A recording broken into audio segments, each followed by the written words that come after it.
Bendiciones y buenas noches, mis queridos hermanos estudiosos de la palabra del Señor.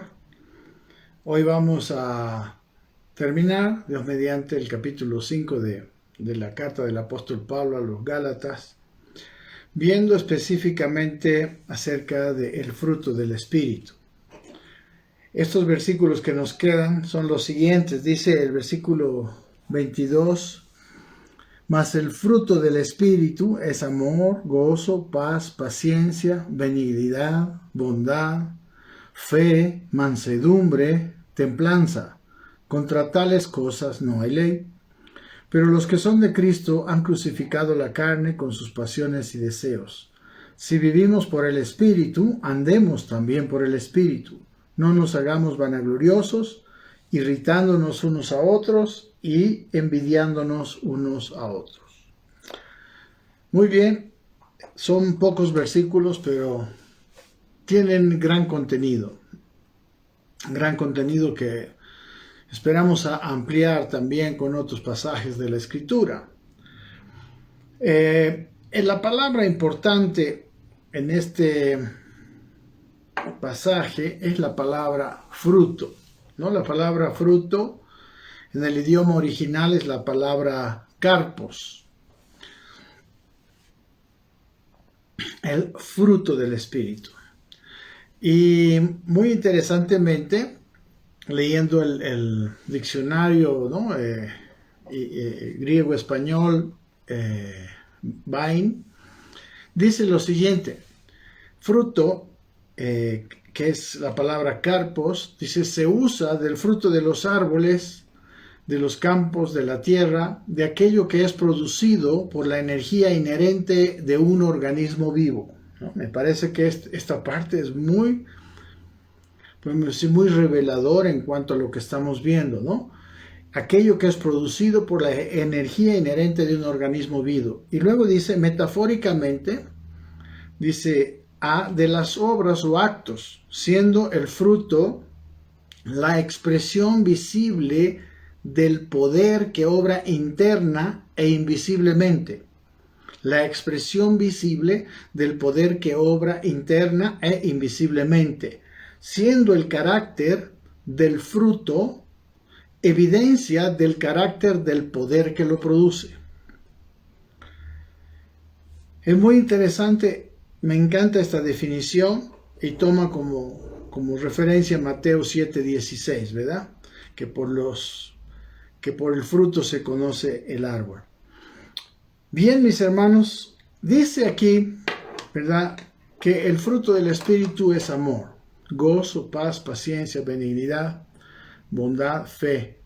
Previamente decía que, en el versículo previo, decía que aquellos que practicaban las obras de la carne no heredarían el reino de Dios. Mas aquí dice que el fruto del Espíritu, o sea, la antítesis de las obras de la carne, es el fruto del Espíritu. Ambos como la expresión de una naturaleza. Las obras de la carne como expresión de la naturaleza vieja, de la naturaleza heredada de Adán, y el fruto del Espíritu como la nueva naturaleza que expresa la naturaleza de Dios en nosotros, ¿verdad? Dios dice que Él nos hizo renacer, ¿verdad?, de una simiente incorruptible. No, somos nacidos no de carne, ni de sangre, ni de voluntad de varón, sino de Dios. Entonces, el fruto del Espíritu, el amor, viene haciendo las acciones o las palabras producidas por el Espíritu, ¿verdad?, a través de canales humanos que somos los hijos de Dios, ¿verdad?, hacia esta creación, hacia la iglesia y hacia la creación. Si hay alguna expresión genuina de Dios por la cual Él va a ser reconocido, es por la acción visible del fruto del Espíritu, ¿no? La acción visible del Espíritu a través de nosotros. La creación no puede ver el amor de Dios ni a Dios, porque son cosas invisibles, Dios, y el amor de Dios algo abstracto, ¿verdad? Pero el amor de Dios el Dios mismo puede ser reconocido por aquella acción visible a través de sus hijos. ¿Verdad? Miren, desde la creación, Dios hizo al hombre a su imagen y semejanza y lo mandó que llenara la tierra con su presencia, ¿no? A través precisamente de alguien físico cuyas obras lo manifestarían. Miren lo que dice en Juan 15. En Juan 15 dice que es nuestra permanencia en Cristo lo que garantiza el verdadero fruto. Lamentablemente no tengo aquí, como otras veces, los versículos, pero yo le pido que usted lo anote y si es posible, o si tiene su Biblia ahí, si es rápido para buscarlo, los busque, porque estos versículos, todos los versículos que vamos a ver ahora, que son varios, nos van a traer mucha luz. Dice en Juan 15:1, dice, yo soy la vid verdadera y mi Padre es el labrador. Versículo 2 dice, todo pámpano que en mí no lleva fruto, lo quitará, y todo aquel que lleva fruto, lo limpiará para que lleve más fruto. En primer lugar, podemos decir, en el primer versículo, dice que Él es el árbol verdadero, ¿no? Que da el fruto verdadero, ¿no? Es el árbol verdadero. En el versículo 5 dice, vuelve a decir Él, yo soy la vid, dice, vosotros los pámpanos. Perdón. El que permanece en mí y yo en él, dice, este lleva mucho fruto. Incluso dice, porque separados de mí, nada podéis hacer. Así que Él es el árbol, el buen árbol, el árbol que solo puede dar frutos buenos. Dice el Mateo, en el capítulo 7, que es otro pasaje también que habla del fruto, dice en el versículo 17, así dice, todo buen árbol da buenos frutos, pero el árbol malo da frutos malos. Recuerden la carne, el espíritu. No puede el buen árbol dar malos frutos, ni el árbol malo dar frutos buenos. De la carne no se puede esperar frutos buenos. El árbol que solo puede dar buenos frutos es el árbol que es Él, ¿no? Yo soy la vid, dijo, ¿no? Yo soy la vid verdadera. O sea, Dios es bueno, es justo, es sabio. Todas las buenas características que muestran un buen fruto, las tiene Dios. Entonces, en primer lugar podemos decir que Él es el buen árbol. En segundo lugar, dice que nosotros somos los pámpanos, o sea, las ramas de las cuales penden los frutos, de las cuales salen los frutos. O sea que Dios, el fruto de Dios, se da a través de nosotros, sus hijos. Y la principal razón para la que Dios creó a Adán es precisamente eso. Y ahora, la principal razón para salvarnos a nosotros es que vivamos dando fruto de Él, dando el fruto de Él. Como dice el versículo 2, dice que si el pámpano no lleva fruto en él, Él lo quitará. Miren, esta es una sentencia muy fuerte, muy a la cual debemos estar muy atentos. ¿Ven? Aquí a veces entendemos, como algunas personas piensan, no entienden, tiene el fruto como algo opcional, pero aquí nos muestra como algo indispensable. Por eso hay muchos que viven vidas secas, como dice que lo quitará y se secará. Amén. Entonces, el fruto es totalmente indispensable. Así como aquel que practica las obras de la carne, dice, no heredará el reino de Dios. Aquí dice que el que no da fruto en Dios, Dios lo quitará.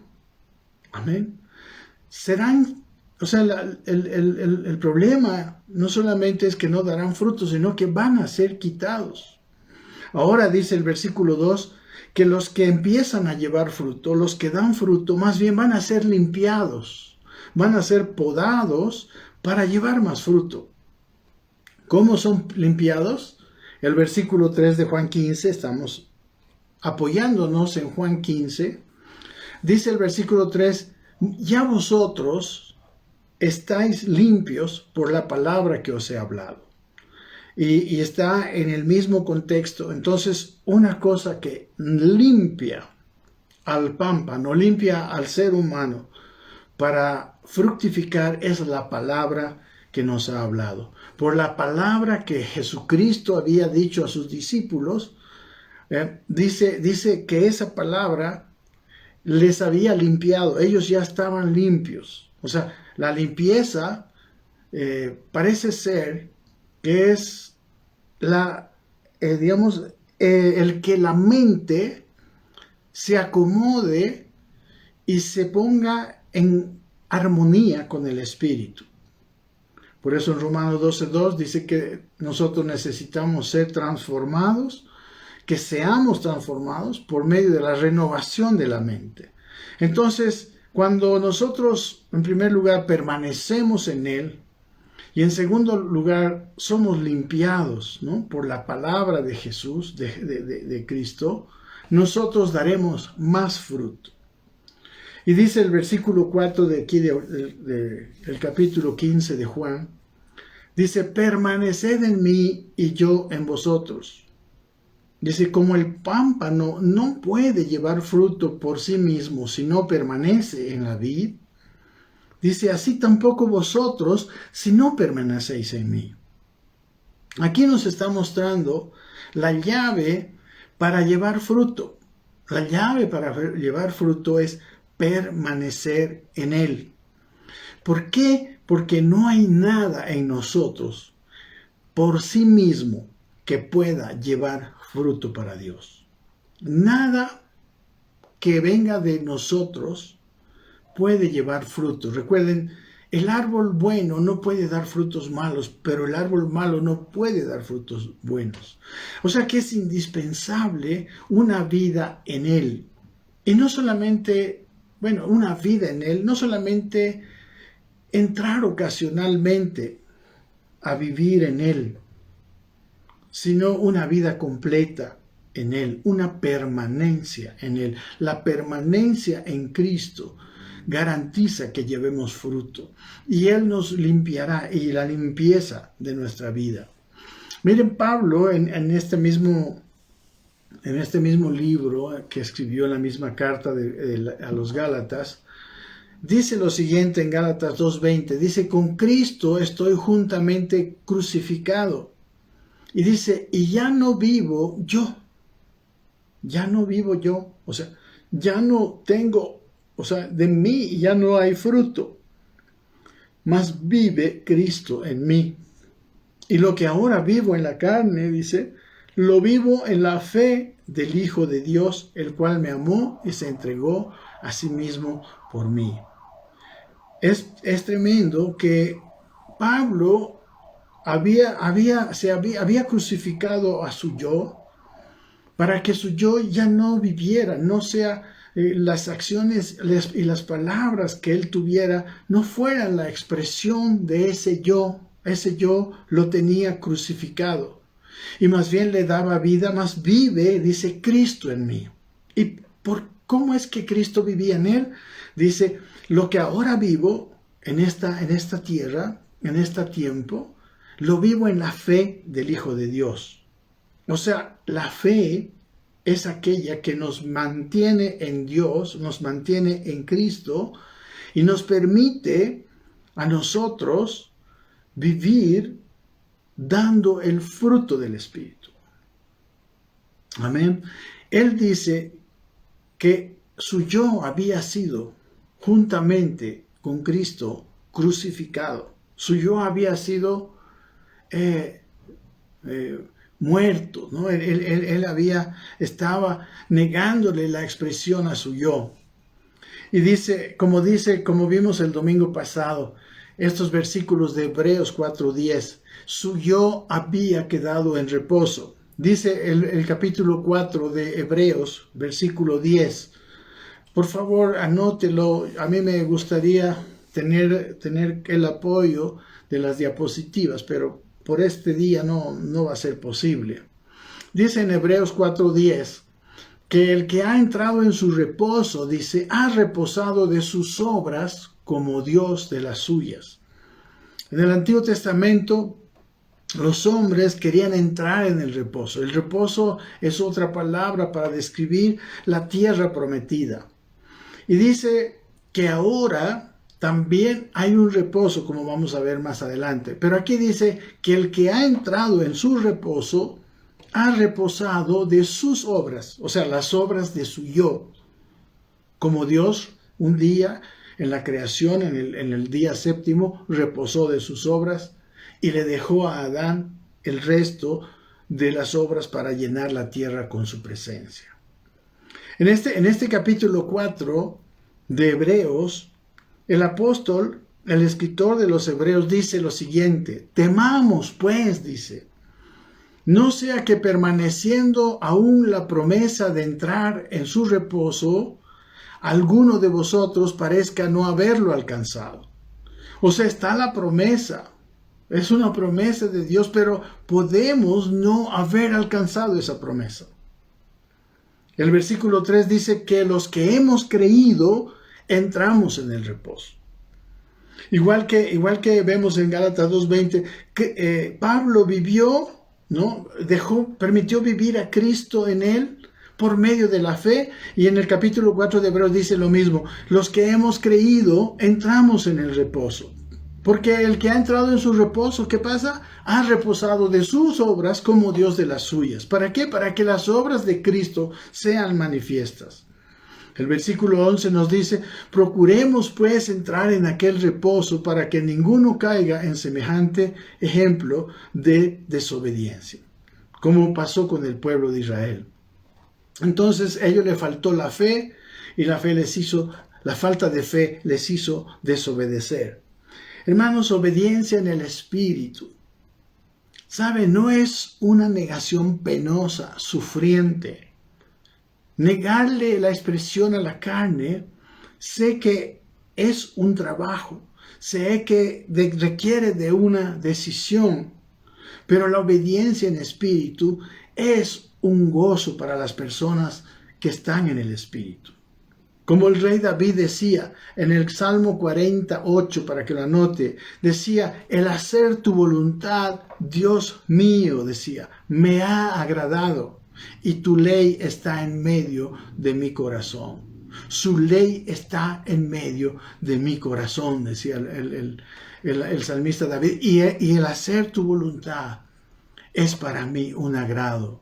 Y si usted lee el Salmo 119, un salmo tan extenso, el capítulo más grande de la Biblia, él cómo amaba la ley de Dios. Cuánto amo yo tu ley. Todo el día es ella mi meditación. La ley, recuerden que la palabra que hablaba Cristo, que tenía que ver también con las palabras de la ley, pero en la parte moral de la ley, Jesús decía: estas palabras son una limpieza para que den más fruto. No es que la palabra nos hace dar fruto, o sea, la palabra dicha o la palabra escrita, la palabra nos limpia. Amén. Es una delicia, decía el rey David, hacer tu voluntad. Me ha agradado, porque tu ley está en medio de mi corazón. Isaías, miren lo que dice en el capítulo 58, en el famoso capítulo precioso del día del ayuno y del día de reposo, que es una sombra maravillosa de nuestra vida. Por favor, léalo usted. Pero yo le voy a leer el versículo 13. Dice lo siguiente, hablando del día de reposo. Y recuerde que estamos hablando de el haber entrado en el reposo. Lo conectamos con Hebreos capítulo 4. Dice 58:13 de Isaías: Dice, si retrajeres del día de reposo tu pie, de hacer tu voluntad en mi día santo. Retraerte de hacer tu voluntad, no darle expresión a la voluntad de ti como ser humano, para que la voluntad de Él que está habitándote se manifieste. Dice, si retrajeres del día de reposo tu pie de hacer tu voluntad en mi día santo. En aquel tiempo era un día santo el símbolo de ahora una vida santa. Y dice, y lo llamaréis delicia, santo, glorioso de Jehová, y lo venerares. Dice, no andando en tus propios caminos, ni buscando tu voluntad, ni hablando tus propias palabras. Mire qué maravilloso paralelo a lo que estamos diciendo. Dice el versículo 14, entonces te deleitarás en Jehová, y yo te haré subir sobre las alturas de la tierra, y te daré a comer la heredad de Jacob tu padre, porque la boca de Jehová lo ha hablado. Es una gran sombra, hermanos, de entrar en el reposo, de tener el fruto del árbol correcto, ¿verdad? Del espíritu, no del yo, no de la carne. Amén. En este capítulo 4 de Hebreos, el autor pone a Israel en el camino a la tierra prometida, ¿verdad? En el reposo, ¿no? Entonces, a nosotros, hermanos, se nos exhorta a permanecer en la fe, esa fe que da fruto. Santiago dice que la fe, si no tiene obras, no es una fe verdadera. Esa fe que fructifica, esa fe que le permitía al apóstol Pablo en el versículo 2:20 de Gálatas, vivir crucificado su yo, no vivir él, sino que viva Cristo en él. Amén. Mis queridos hermanos, hemos estado describiendo, ¿verdad?, las obras de la carne, y ahora vamos a describir el fruto del Espíritu, pero no para que procuremos nosotros dar ese fruto. No se puede. Nosotros pudiéramos actuar el fruto, y eso es lo que hacía en el Antiguo Testamento, y eso es lo que hacía una persona, pero el Señor dice que esto debe ser un fruto. Amén. A un árbol, ¿cómo tú puedes hacer que un árbol dé fruto? No puedes empujarlo a dar fruto, simplemente debes regarlo, debes cuidarlo. Nuestra vida en el Espíritu debe ser regada, debe ser cuidada, para que el amor, el gozo, la paz, etcétera, todo el fruto del Espíritu venga como algo natural, como algo, un fruto, ¿verdad? Un fruto es algo que natural, es más, por medio del fruto se conoce el árbol. Y es para eso precisamente. Yo estoy mostrando definiciones de algunas cosas, o sea, alguna definición que se parece a lo que es verdaderamente el fruto, no para tratar de imitar, no para tratar de, no sé, actuar como teniendo ese fruto, sino para que nos examinemos si estamos en la fe, si permanecemos en Cristo, si estamos permitiendo la obra de la cruz para todo lo que es nuestras obras del viejo Adán, de nuestro viejo, podemos decir, de nuestro padre en la carne. Entonces, para eso es que nosotros estamos viendo las definiciones. Miren, Jesús decía esto en Lucas 9:23. Lo estoy siempre repitiendo para que usted lo anote y haga un repaso con su Biblia. Le va a bendecir esta palabra.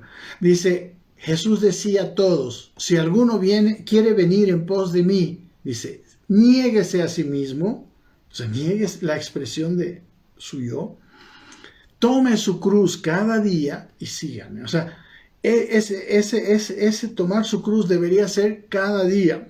En Juan 15 dice, permaneced en mí. Es una acción de permanencia de todo el tiempo. Y si nosotros permanecemos en él, llevaremos mucho fruto. Entonces, ese tomar la cruz incluye negarle la expresión a los deseos de la carne. En Juan 5 dice que si permanecemos en Él, llevaremos mucho fruto. Dice Juan capítulo 15, 5.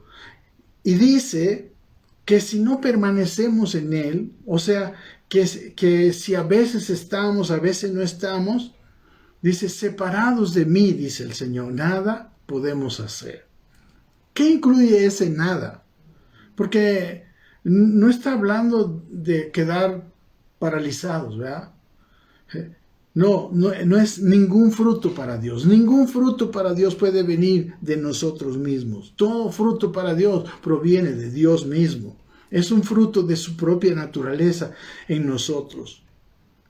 Amén. No es nada, porque hay mucha gente que se está moviendo y está haciendo muchas cosas, pero ninguna de ellas es contado como fruto para Dios. Por eso para Dios ellos no están haciendo nada. Amén. ¿Me entiende? Separados de mí, nada podéis hacer.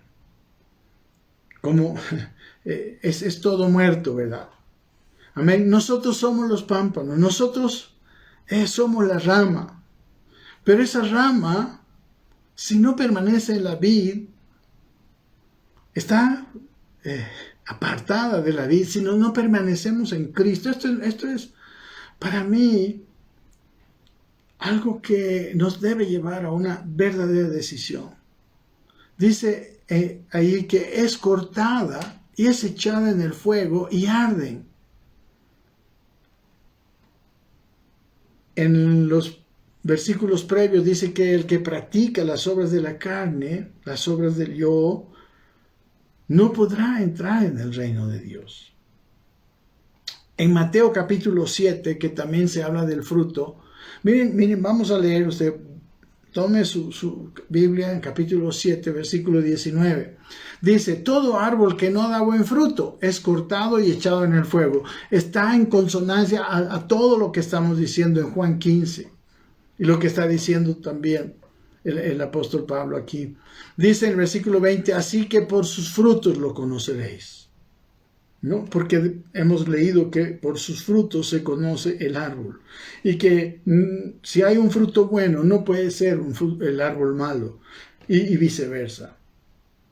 Y luego sigue diciendo el Señor, mire, sigue diciendo en el capítulo 7, después de hablar del árbol y del fruto y de que por sus frutos se conoce el árbol, les dice a sus discípulos, no todo el que me dice, Señor, Señor, entrará en el reino de los cielos, sino el que hace la voluntad de mi Padre que está en los cielos.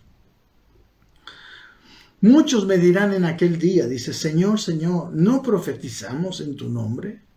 Y en tu nombre echamos fuera demonio, y en tu nombre hicimos muchos milagros.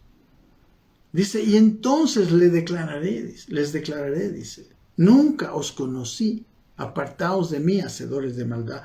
O sea, no se trata de hacer cosas buenas, no se trata ni siquiera, como dice aquí, de funcionar, haciendo funcionar el poder de Dios, ni echando fuera demonios, ni hacer milagros, ni profetizar. Eso no sirve si no es fruto. Eso no sirve si no es la voluntad de Dios. No todo el que me dice Señor entrará, sino el que hace la voluntad de mi Padre de los cielos. Ahora, hermanos amados, no se trata de que vamos a vivir unas vidas esforzadas. Hermano, las ramas que están unidos a un árbol no tienen dolores de parto para dar fruto. El dar fruto es natural. Todos los años dan fruto, dan fruto. Para que el árbol dé fruto, se trata simplemente de regar y de cuidar el árbol. Reguemos y cuidemos el árbol bueno. Y crucifiquemos, neguémosle el fruto al árbol malo, al árbol de nuestra vieja naturaleza. Y eso, hermanos, con Dios no es una cosa imposible, no es una cosa trabajosa. El hacer su voluntad, ya hemos visto, es agradable, es delicia. Con Dios, hermanos, todo es posible. Ahora, separados de Él, nada podemos hacer. Él dijo, mi yugo es fácil y mi carga es ligera.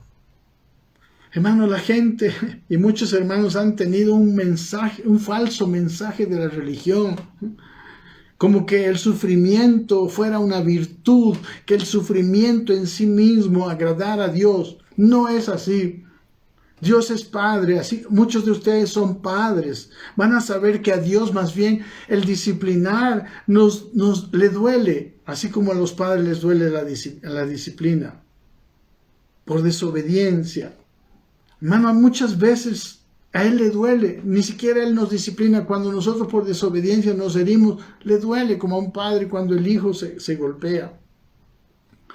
Sabemos, hermano, que en la vida, es cierto, que en la vida el sufrimiento es normal. Todo ser vivo sufre, los que son de Dios, los que no son de Dios. Pero el sufrimiento no es una virtud. La virtud es más bien no temerle al sufrimiento. Y como vamos a ver más adelante, en Cristo el gozo interno, el gozo que también es parte de ese fruto del Espíritu, nos acompaña siempre. Entonces yo no le tengo que temer al sufrimiento, si es que va a venir. Amén.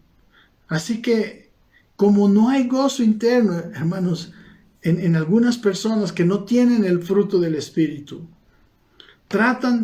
saben que el mundo lo que trata de buscar es un gozo artificial, podemos decir. Un gozo por cosas, ¿verdad? En placeres, en posesiones materiales, conquistando la fama, etc. Pero cada vez que lo conquistan, que tienen algo más, que logran ciertas metas, después vuelven a sentirse vacíos. Siempre están hambrientos de más. Siempre. Así como le dijo el Señor Jesucristo a la mujer samaritana, si sigues bebiendo de esta agua, vas a volver a tener sed. Mas si bebieres del agua que yo te daré, no tendrás sed jamás. Sino que el agua que yo te daré, dice, será en ti como una fuente de agua que salte para vida eterna. El agua de Dios es el Espíritu que fructifica y que ya nos llena. Con el gozo del Señor nos deja estables en toda situación. Amén. El fruto del Espíritu, mis hermanos, es amor. Porque el Dios que nos habita es amor. La Biblia dice que Él es amor. El camino del Señor es estrecho. Volviendo a que no hagamos del sufrimiento una virtud. El camino del Señor es estrecho, no es imposible, no es difícil, no es duro, no es un valle de lágrimas, sino es un regreso a la dependencia de Dios, que puede ser la cosa más gozosa del mundo. Amén. La voluntad de Dios, el volver a vivir sometidos a la voluntad de Dios, con el nuevo nacimiento, con la naturaleza de Él, es una bendición. Es porque, ¿saben? La voluntad de Dios es buena, agradable y perfecta. Amén. Yo sé que si en tu vida no hay el fruto del Espíritu, Cristo, o sea, si no hay el gozo en tu corazón en toda circunstancia, lo que está pasando es que Jesucristo no está llenándote como te debería llenar, como Él quiere llenarte. Hay un déficit de Él que quiere llenar sobreabundantemente. Amén. Espero que esta primera parte sea entendida, porque esta primera parte es lo más importante, lo que es el fruto del Espíritu. Ahora vamos a ver una definición de aquellas cosas que son el fruto del Espíritu. La palabra amor en el idioma original es la palabra ágape, ¿no? Dice afecto, benevolencia, amor. El antónimo de amor, lo contrario de amor, es repugnancia, indiferencia, desinterés, odio, interés también, ¿no? Cuando alguien hace algo bueno incluso, pero por interés. Su sinónimo, afecto, benevolencia. Amén. El ágape, hermanos, es tener una una disposición de siempre ser una bendición para los que nos rodean. Siempre estar decidido a que tu vida sea una bendición para los demás. Simplemente eso es el amor. Hermano, el amor ágape es más bien una palabra despojada de mucha emoción. Así como el gozo no quiere decir risas y carcajadas. El gozo podemos tenerlo en medio incluso de sufrimiento. Así también el amor no es algo emocional, no es un abrazo nomás. Puede incluirlo, definitivamente. Pero el amor básicamente es la disposición interna de hacer bien. El siempre tener el deseo de hacer bien, la disposición de hacer bien. El amor no solamente se aplica a los seres más cercanos, a los seres más afines, a mis amigos. Porque miren, el amor no hace acepción de personas. El amor del que estamos hablando, en 1 Corintios 13, si usted le nota desde el versículo 4, tiene las siguientes características. Dice, el amor es sufrido, es benigno. El amor no tiene envidia, el amor no es jactancioso, no se envanece, no hace nada indebido, no busca lo suyo, no se irrita, no guarda rencor, no se goza de la injusticia, mas se goza de la verdad. Todo lo sufre, todo lo cree, todo lo espera, todo lo soporta.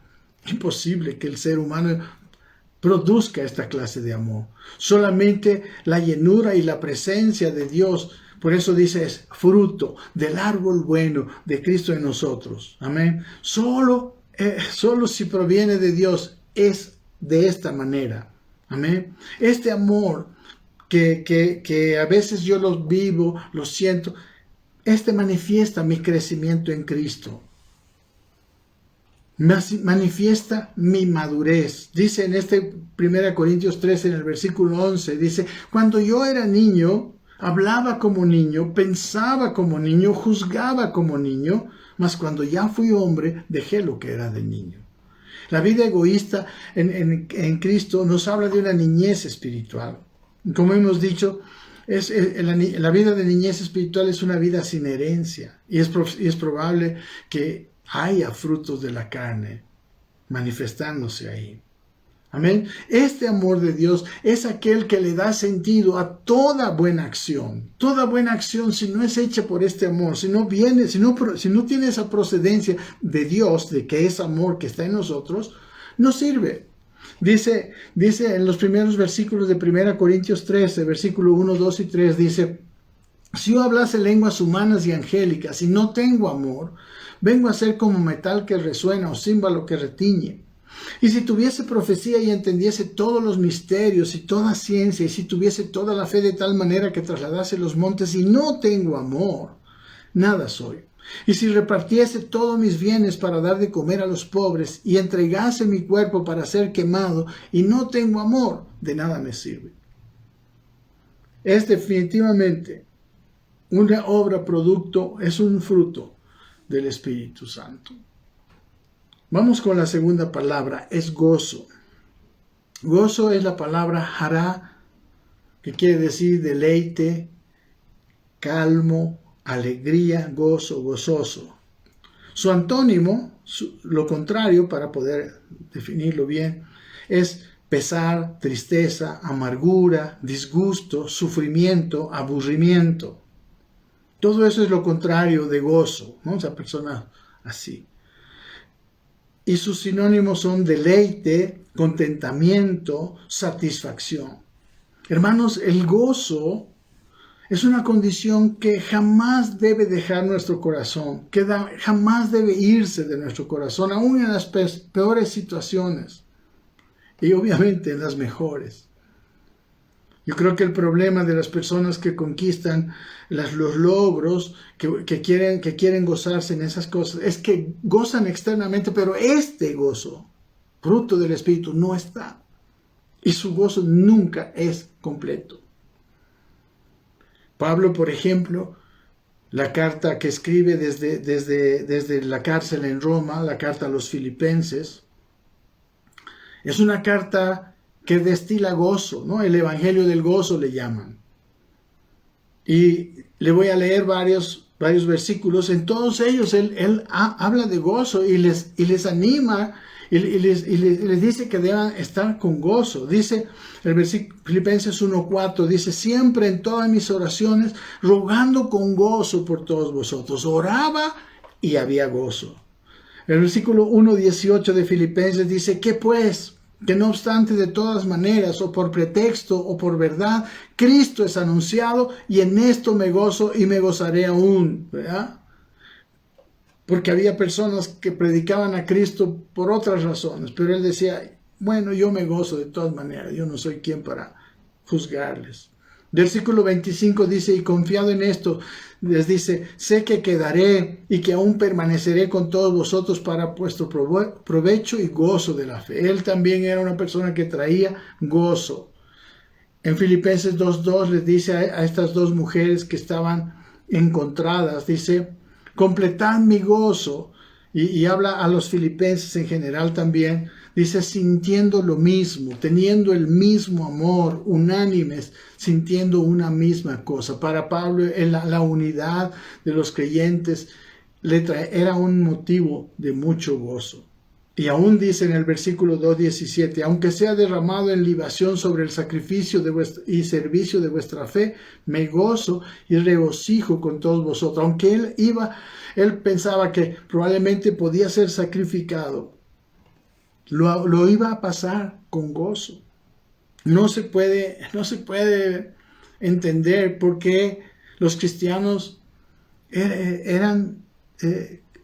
sufrían cantando, ¿no? En las grandes persecuciones, por ejemplo, que hacía Nerón en el circo romano.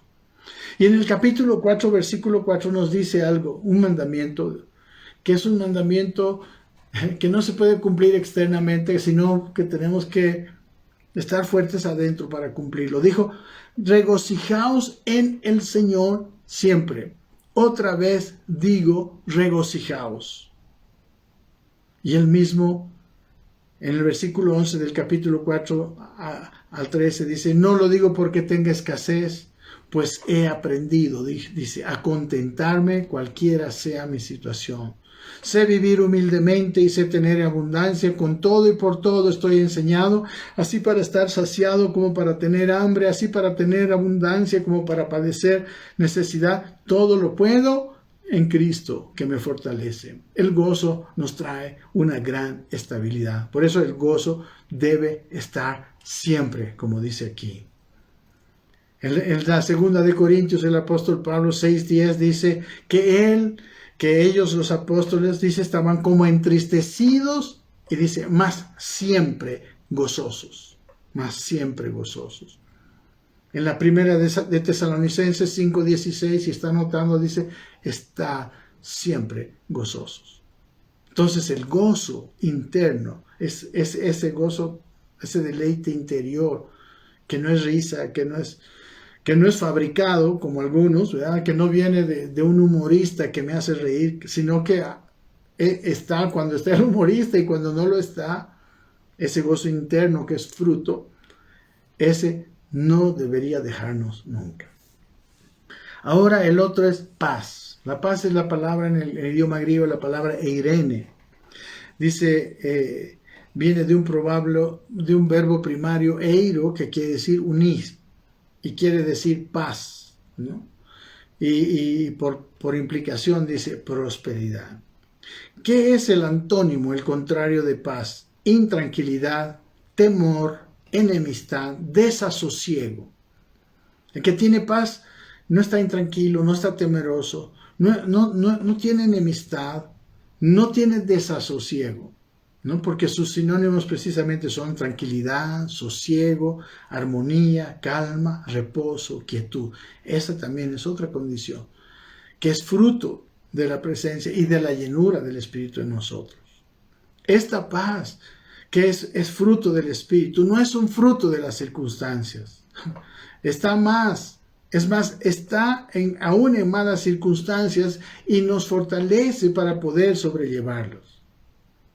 Dice Romanos capítulo 8, ¿cómo viene la paz? Dice 8:6, dice: porque el ocuparse de la carne es muerte, pero el ocuparse del Espíritu es vida y paz, ¿no?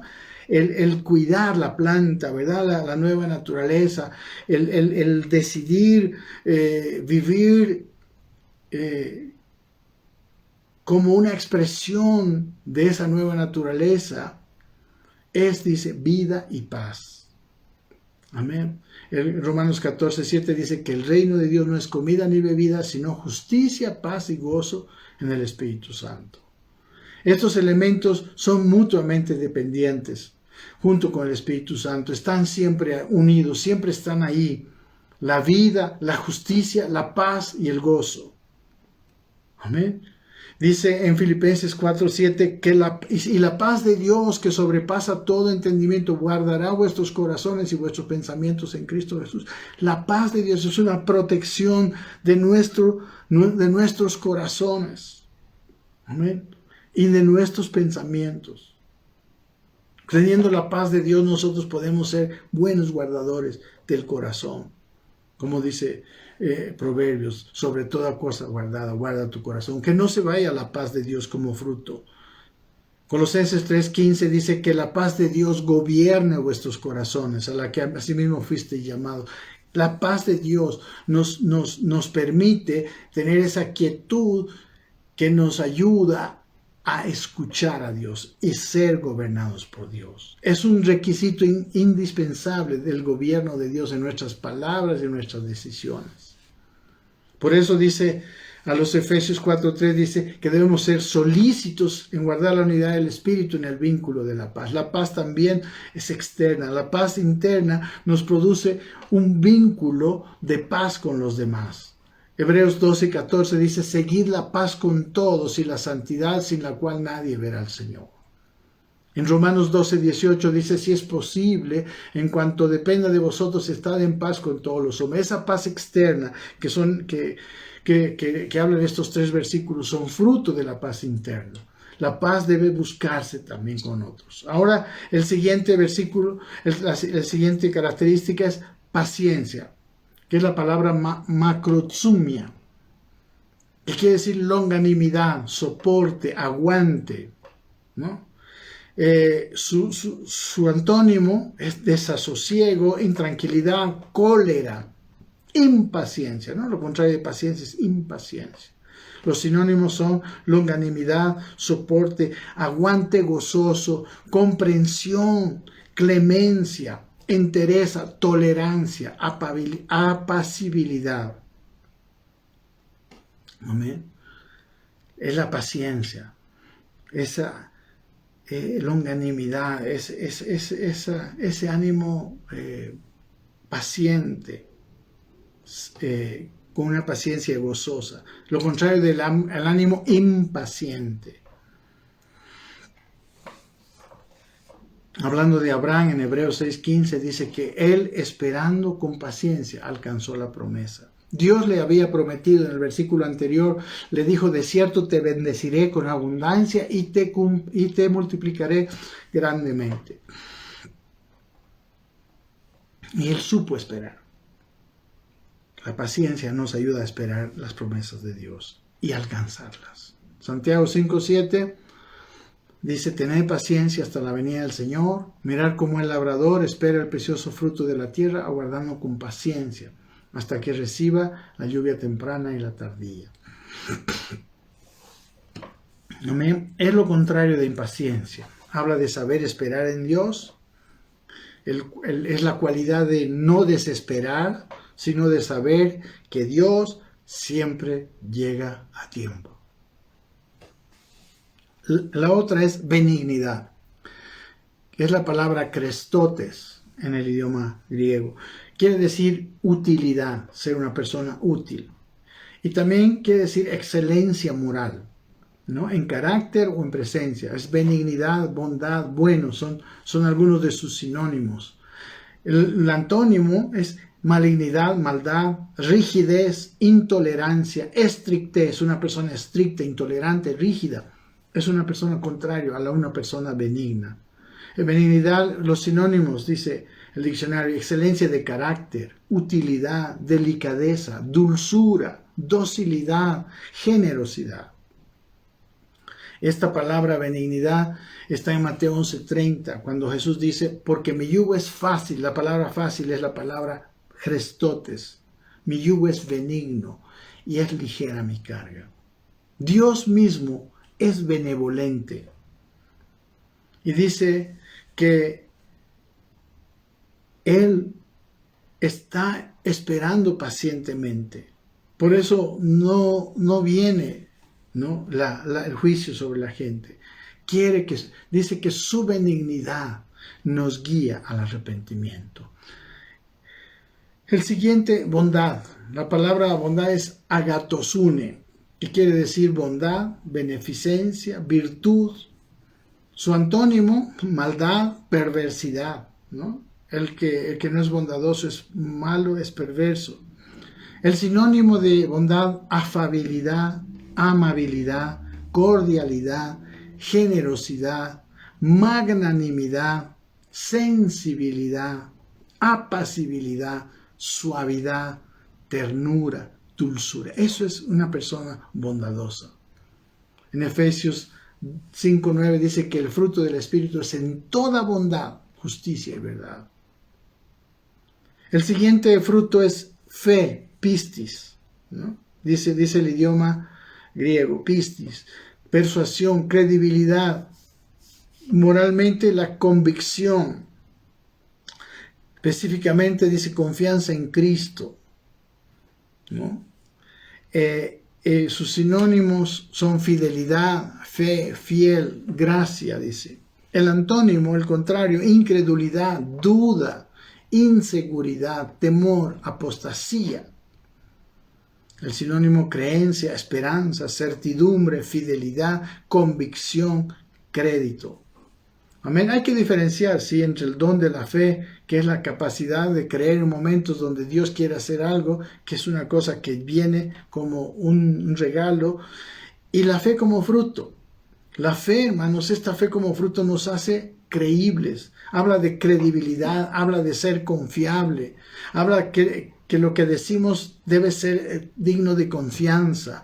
Fe habla de cumplir nuestros compromisos. Amén. Es el hacer el papel que me corresponde en el lugar donde estoy. Amén. Es ser confiable como marido, confiable como trabajador, confiable como servidor público, lo que sea. Eso es fidelidad, fruto del Espíritu. El versículo 23 dice mansedumbre y templanza. Mansedumbre es la palabra prautes, que quiere decir gentileza, y humildad, viene por implicación mansedumbre. El antónimo, o sea, lo contrario de mansedumbre es interperancia, ira, brutalidad. El sinónimo dice docilidad, una persona dócil, sumisión, sometimiento, humildad, resignación, apacibilidad. Dice en Gálatas 6:1, en el siguiente versículo que tocamos el próximo miércoles, dice, si alguno fuere sorprendido en alguna falta, dice hermanos, vosotros que sois espirituales, restauradle con espíritu de mansedumbre, considerándote a ti mismo, no sea que tú también seas tentado. En Colosenses 3:12, y me estoy apurando porque estamos llegando a la hora, dice, vestíos pues como escogidos de Dios, santos y amados, de entrañable misericordia, de benignidad, de humildad, de mansedumbre, de paciencia. En 2 Timoteo 2:25 a Timoteo le dice que con mansedumbre corrija a los que se oponen. Dice, por si quizá Dios les conceda que se arrepienten para conocer la verdad. Nuestra corrección debe ser con mansedumbre. Tito 3:2 dice que a nadie difamen, que no sean pendencieros, sino amables, mostrando, dice, toda mansedumbre para con todos los hombres. Toda mansedumbre para todos los hombres. Santiago 3:13, para terminar, dice, ¿quién es sabio y entendido entre vosotros? Dice, muestre por su buena conducta sus obras en sabia mansedumbre.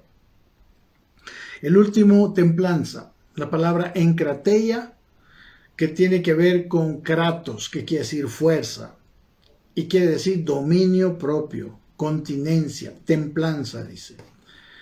Lo contrario de templanza es desenfreno, lujuria, concupiscencia, voluptuosidad. Un sinónimo de templanza dice moderación, modestia, mesura, austeridad, continencia, prudencia. Esta es una característica de andar con un espíritu fortalecido, el fruto del espíritu. Y bueno, vamos a terminar, dice el versículo 24, que los que son de Cristo han crucificado la carne con sus pasiones y deseos, los que le pertenecen, los que realmente son cristianos. ¿Quiénes son los que son de Cristo? Los que le pertenecen, los que somos su propiedad. Vivimos para amarle, por tanto para servirle. Sabemos poner nuestras pasiones y deseos cada día en la cruz. Estamos en ese camino, no que lo hemos logrado totalmente. Hermanos, la cruz significa la muerte de nuestros deseos, de los deseos de la carne. Dice el versículo 25, si vivimos por el Espíritu, dice, también andemos por el Espíritu, andemos también por el Espíritu. Otra manera de decirlo sería, si es que por el Espíritu ustedes han nacido a esa nueva vida, ahora anden, ¿no? Sigan viviendo desde esa nueva vida, vivan desde esa nueva vida, que el fruto del Espíritu se vea en sus vidas, que su vida sea la manifestación del Espíritu, el fruto del Espíritu. Amén. El andar en el Espíritu tiene que ver mucho con la procedencia de nuestros impulsos.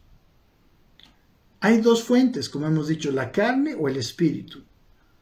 Amén. Si son de la carne, son malos. Si son del Espíritu, son buenos. Amén. En este capítulo, como hemos visto, hay una lista larga, bastante clara, que nos puede orientar para examinar, hermanos, la procedencia de nuestros impulsos. Como hemos visto, todo fruto bueno viene de la vid, proviene de Dios. Y todo fruto malo viene del hombre morir, del hombre carnal. Y para terminar, hermanos, voy a leer con ustedes Colosenses 3. Dice, haced pues morir lo terrenal en vosotros. Fornicación, haced morir lo terrenal en vosotros. Haced morir. Fornicación, impureza, pasiones desordenadas, malos deseos y avaricia, que es idolatría, cosas por las cuales la ira de Dios viene sobre los hijos de desobediencia, en las cuales vosotros también anduvisteis en otro tiempo cuando vivíais en ellas. Pero ahora dejad también vosotros todas estas cosas, ira, enojo, malicia, blasfemia, palabras deshonestas de vuestra boca. No mintáis los unos a los otros, habiéndoos despojado del viejo hombre con sus hechos, y revestido del nuevo, dice, el cual conforme a la imagen del que lo creó, se va renovando hasta el conocimiento pleno. Amén, estamos en ese camino, debemos de estar decididos y firmes. No que seamos perfectos, probablemente no hemos podido hacerlo todo el tiempo, yo mismo lo veo en mí, pero estamos decididos a vivir y a permanecer en ese estado donde nuestras acciones, pensamientos, palabras, intenciones provengan de la nueva naturaleza que Dios nos dio. Y termina diciendo, no nos hagamos vanagloriosos, irritándonos unos a otros, envidiándonos unos a otros. Esto puede tener algo que ver con lo que pasaba en Galacia, una vez que los hombres dejaron de vivir en el Espíritu, dejaron de tener el fruto del Espíritu, ¿no? Por eso el capítulo 6 empieza hablando que si alguno fuere sorprendido en alguna falta, vosotros que sois espirituales, corregidle con espíritu de mansedumbre. Muchas gracias, mis hermanos. Nos vemos el próximo día, miércoles, Dios mediante, con el capítulo 6. Ya estamos terminando nuestro libro del apóstol Pablo a los Gálatas. Un abrazo, que Dios me los bendiga.